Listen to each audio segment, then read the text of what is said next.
Menurut Rahmat Saleh, pihaknya merasa sedih dengan vonis Hakim Tipikor yang memvonis Wakil Bupati Oku nonaktif JA selama 8 tahun.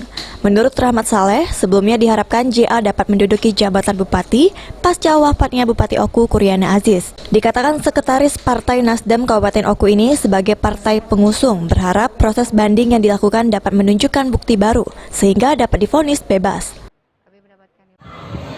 Mendengar vonis kemarin merasa bersedih.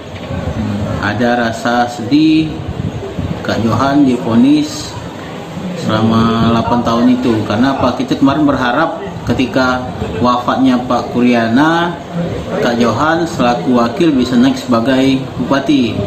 Tapi ternyata kasus ini menjerat Kak Johan hingga Kak Johan nggak bisa naik sebagai bupati.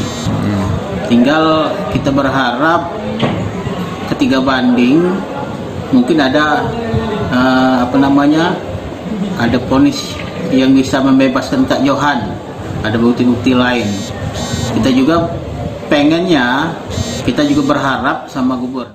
Selain itu, Rahmat berharap Gubernur Sumsel segera menunjuk pejabat Bupati Oku menggantikan PLH yang ada sekarang ini. Hal ini mengingat kepentingan pembangunan Kabupaten Oku karena sampai saat ini kebijakan anggaran tidak sempat dilakukan oleh pelaksana harian Bupati.